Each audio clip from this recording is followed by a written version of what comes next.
Hola, soy Alberto Levi, miembro de la Sociedad Astronómica de Baja California. Bienvenidos al programa Una ventana al universo. Lo que tengo aquí en la mano parece una roca común y corriente, algo pesada. Sin embargo, en esta mano tengo un imán y vean lo que sucede. Qué raro que se pegue. La realidad es que este es un meteorito. Este meteorito es tan antiguo como la Tierra, o quizá más antiguo. Se formó durante la formación del sistema solar. Les va a interesar este programa de asteroides, cometas y meteoros. Que lo disfruten. En cualquier noche despejada, sin luna y fuera de las luces contaminantes de las ciudades, y si somos pacientes veremos esporádicamente varios meteoros surcando la bóveda celeste. Pero mejor será si salimos a observar las llamadas lluvias de meteoros. Estas suceden una docena de veces al año. Entonces podremos observar desde 20 a más de 100 meteoros por hora. O sea, un verdadero espectáculo de luces que nos provee la naturaleza. La Real Academia Española de la Lengua define al meteoro como un cuerpo celeste que penetra en la atmósfera terrestre. También lo define como casi cualquier fenómeno atmosférico, o sean rayos, ciclones, tornados, etc. Por lo anterior, entonces también debemos considerar a los asteroides y cometas como meteoros, y son potencialmente los cuales pudieran impactar con la Tierra. Ahora la pregunta es, ¿qué son los asteroides, los cometas y los meteoros? ¿Cuál es su origen? ¿De dónde vienen? ¿Y cómo es que alcanzan a llegar a la Tierra? Para contestar lo anterior, debemos remontarnos al origen mismo de nuestro sistema solar. Asteroides, cometas y meteoritos son escombros interplanetarios, restos rocosos y helados de la formación del sistema solar, y suelen viajar a gran distancia de la Tierra, pero podemos verlos a simple vista cuando están cerca de nuestro planeta. Millones de asteroides orbitan alrededor del Sol. Normalmente orbitan en un cinturón que se encuentra entre Marte y Júpiter, generalmente más grandes que los meteoritos y los cometas. Los asteroides son restos de roca y metal cuya dimensión puede variar desde algunas decenas de metros a casi 1000 kilómetros.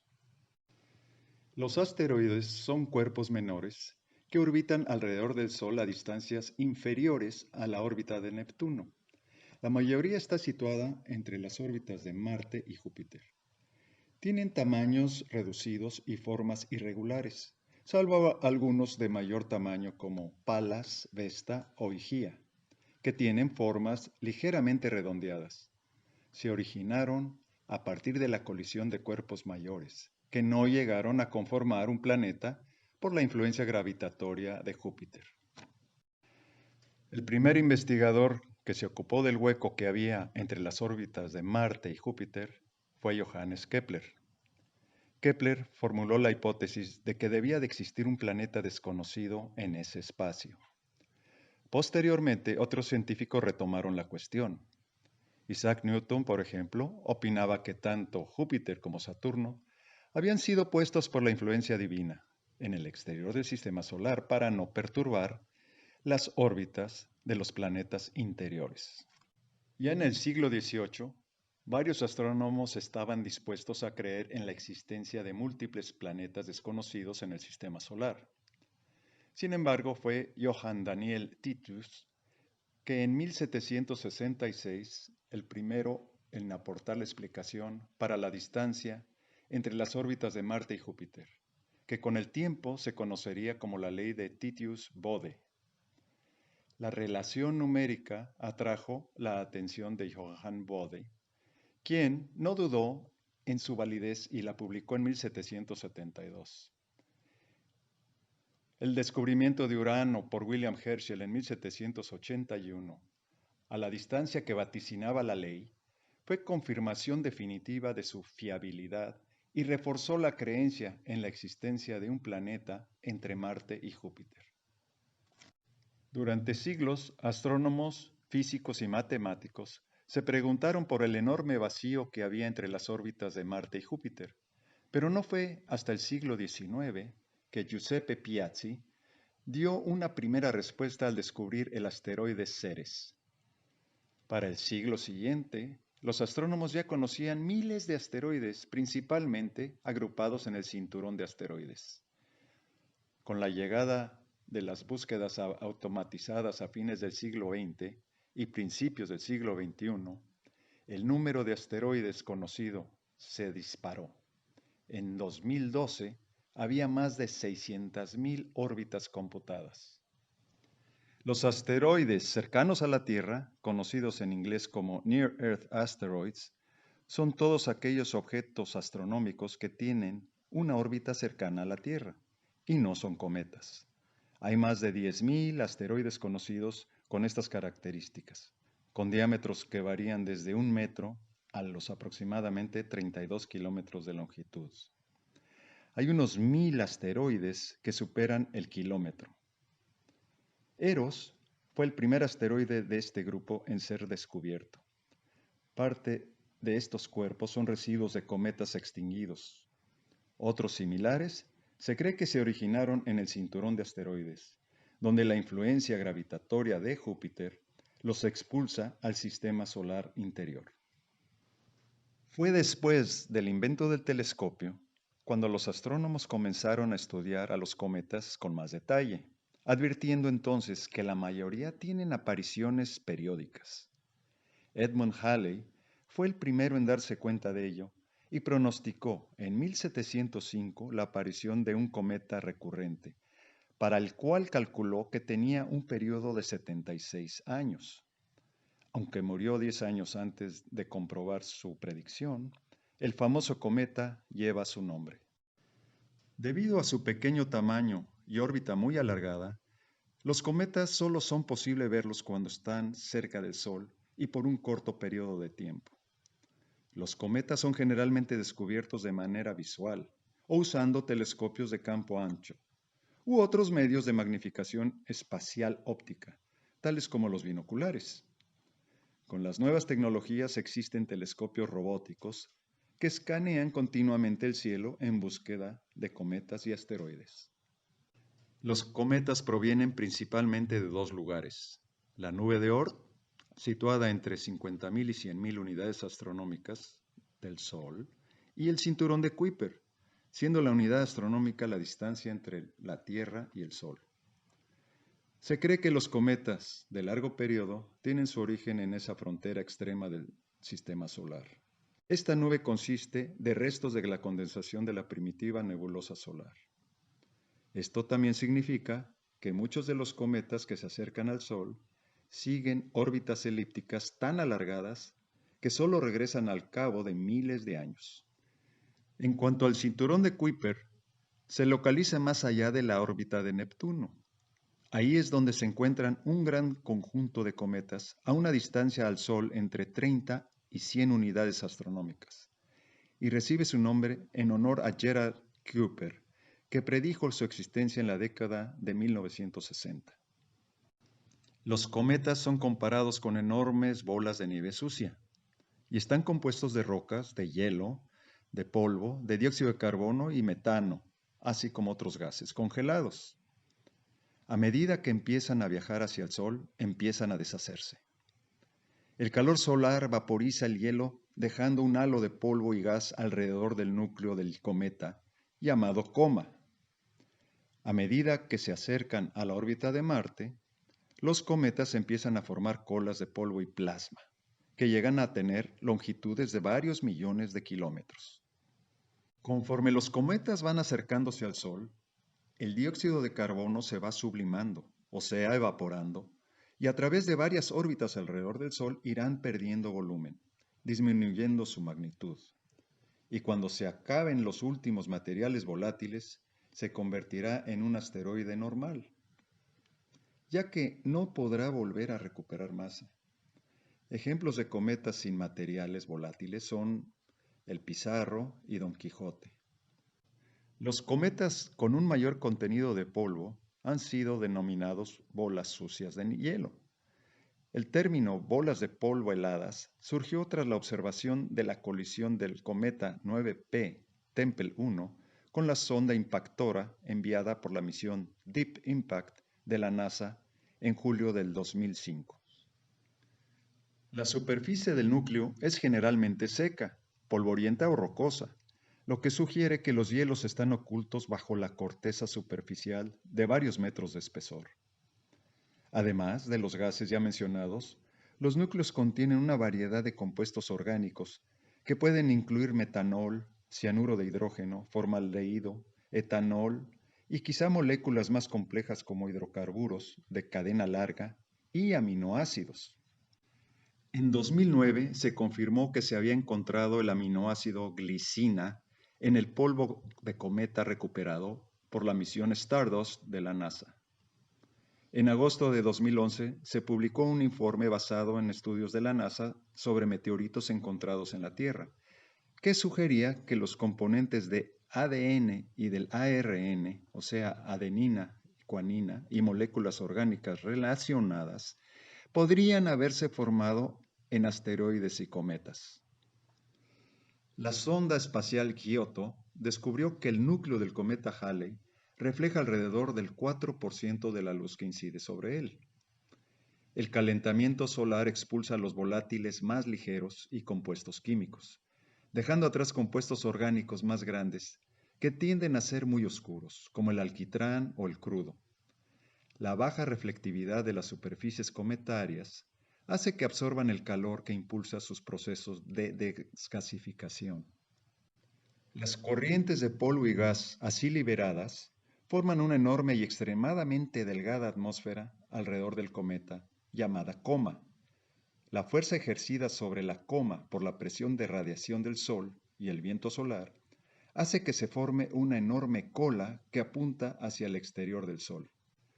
La coma suele estar formada por agua y polvo, y el agua constituye hasta el 90% de los volátiles que salen del núcleo cuando el cometa se encuentra a menos de 3 o 4 unidades astronómicas.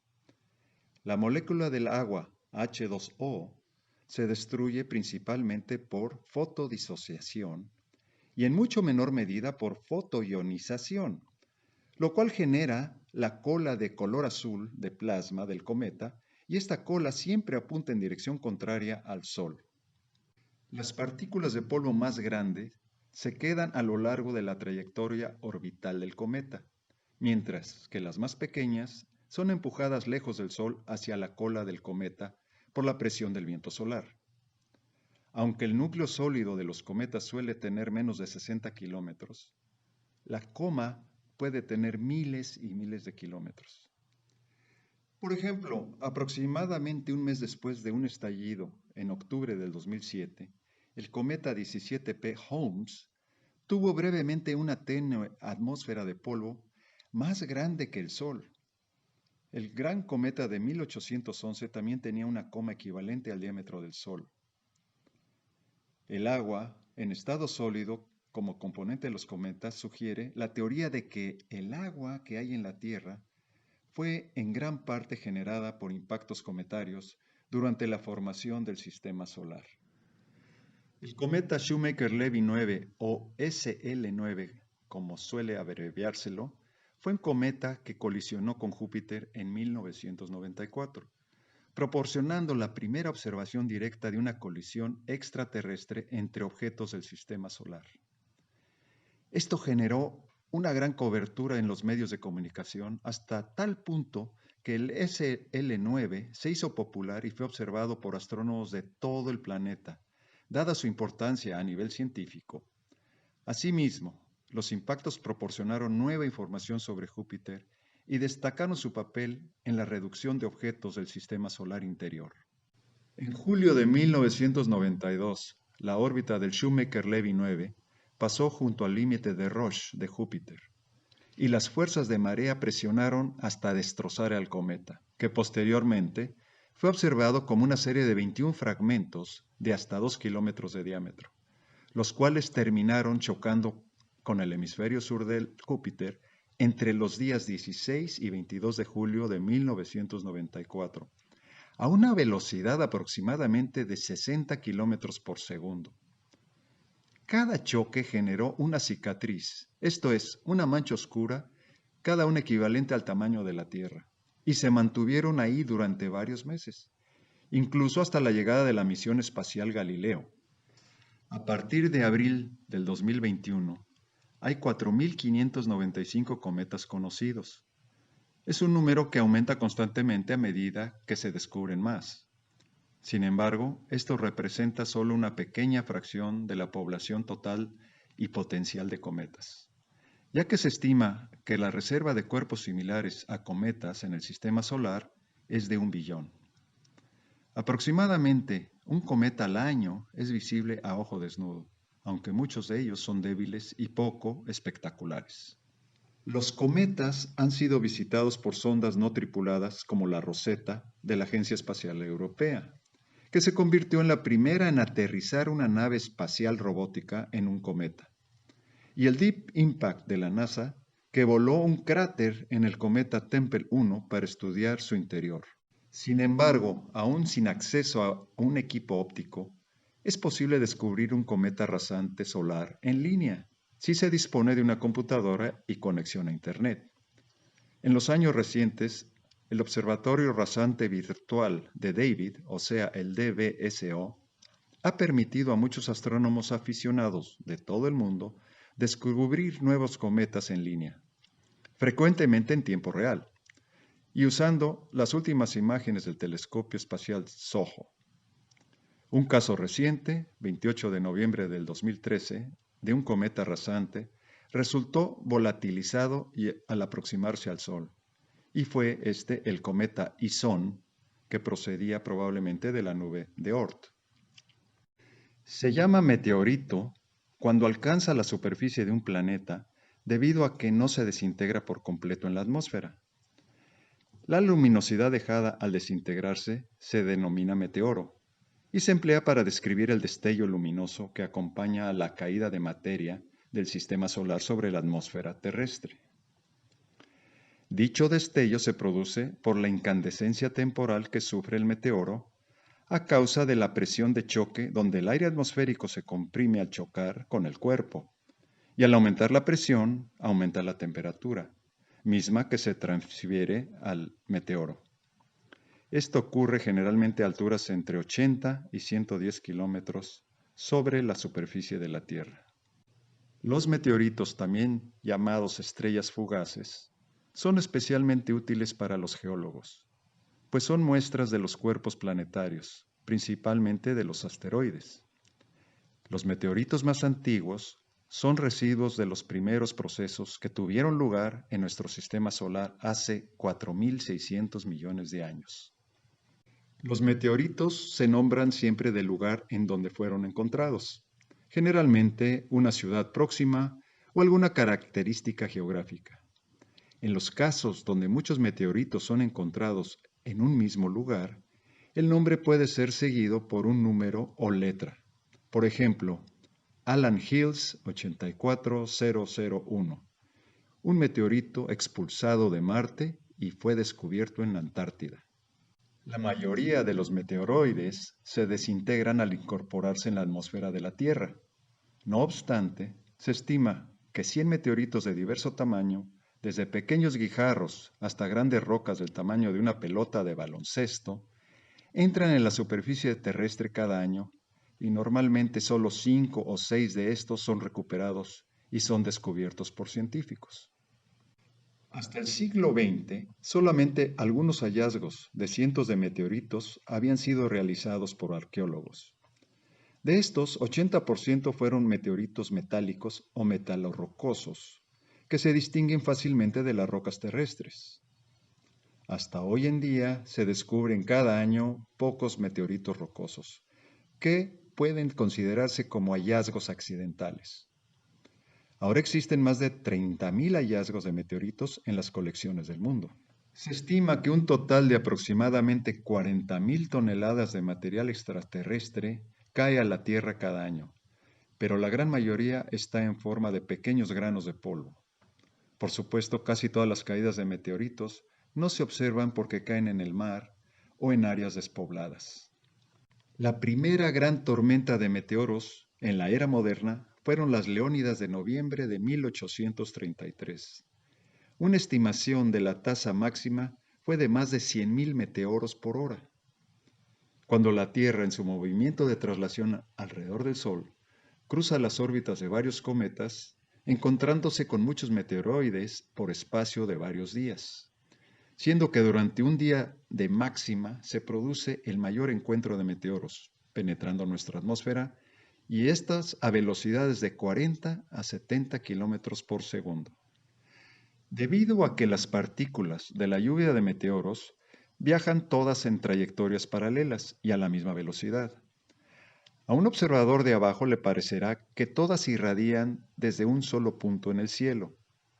Este punto radiante es causado por el efecto de la perspectiva, similar a las vías del tren paralelas que convergen en un solo punto de fuga en el horizonte. Las lluvias de meteoros casi siempre reciben el nombre de la constelación de la que aparecen originarse los meteoros.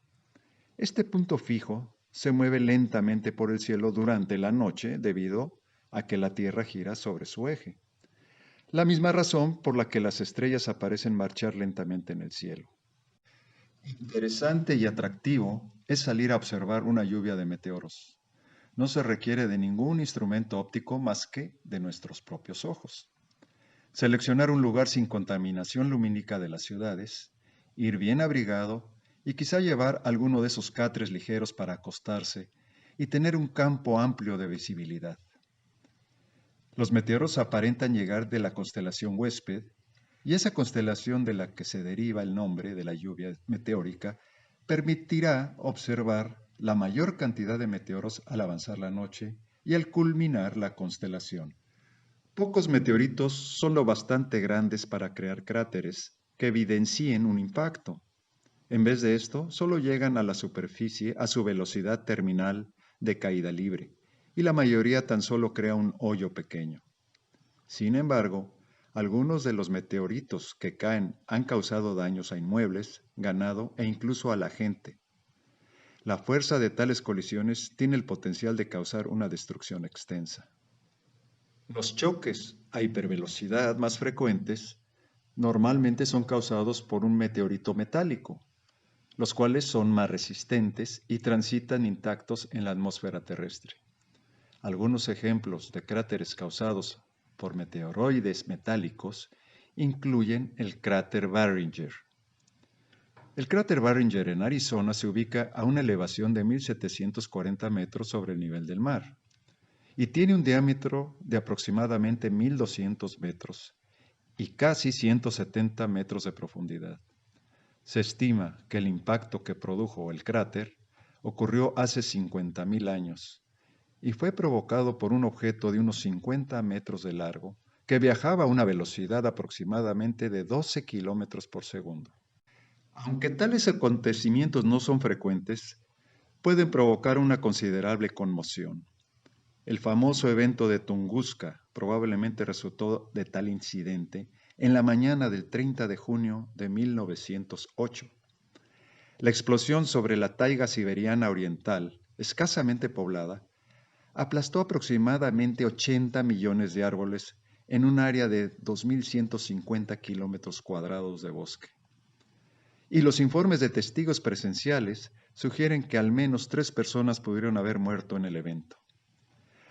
Aunque no se haya encontrado nunca un cráter de impacto, se cree que el objeto se desintegró a una altitud de 5 a 10 kilómetros en lugar de haber golpeado la superficie de la Tierra.